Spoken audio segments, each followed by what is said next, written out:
Our organization was founded in reaction to the Stonewall riots, which were, of course, a movement in response to police brutality. LGBTQ people have a history of activism, have a history of rabble-rousing, have a history of demanding that our voices be heard, and we have a complicated relationship and history with police. And that's the truth. It is an expression of your commitment to us and honoring our history to have this meeting with us and to acknowledge us and to offer LGBTQ people a seat at the table with your administration. We need an advocate in this role. We need someone who will honor the history of our people and the blood, sweat, and tears that have been shed to earn every ounce of rights that we have today, which are still under unprecedented assault. To the height of the AIDS crisis, when people had to chant in the streets and have die-ins on the front steps of our elected officials' homes so that they would acknowledge the HIV/AIDS crisis. So when it comes to the sheriff, we don't need a political retribution hack job like Villanueva who targets his political opponents and tries to silence them. We don't need that. We don't need someone who attacks Villanueva, the lesbian supervisor. That's an attack on the LGBTQ community. So thank you for this first step. We appreciate you taking the time to meet with us, to offering LGBTQ people a seat at the table. Villanueva needs to go, and we're looking forward to getting that done. Can you talk about the LGBTQ inclusivity training for the department?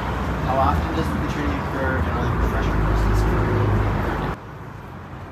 I'm not in the Los Angeles County Sheriff's Department. I'm not an employee there. But recently, I heard a very similar question being asked by Councilwoman Horvath of the West Hollywood, on the West Hollywood Council. And the answer that was given was, in my opinion, inadequate. And the deputy who was trying to answer it, he was just answering it honestly, and that's what we expect them to answer it honestly. I don't believe there's adequate training. There needs to be.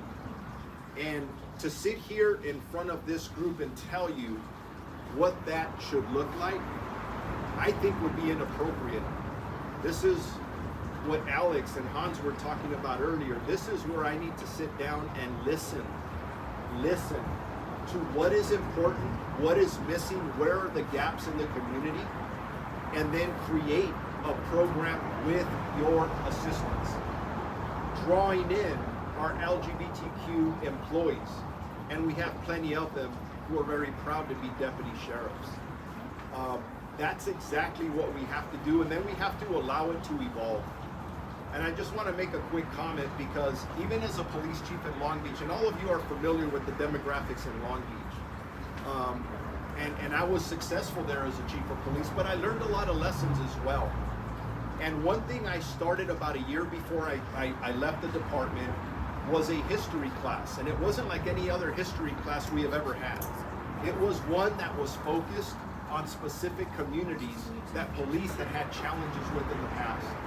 And I want to know what's your commitment to ensuring linkage to care and community partnerships that are culturally responsive, especially to sort of some of the unique dynamics to our community, as well as your commitment to ensure that trans women are placed according to their gender identity. I need your help. So first thing I'll say, I need your help.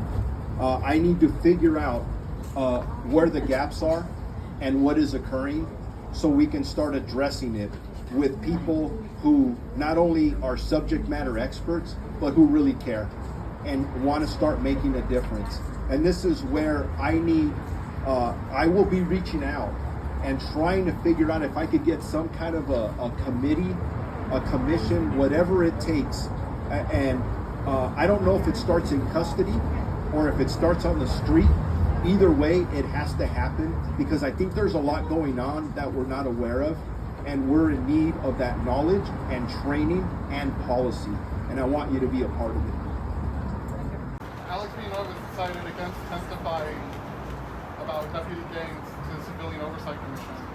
If elected, what steps would you take to help the Civilian Oversight Commission with their investigation of deputy gangs?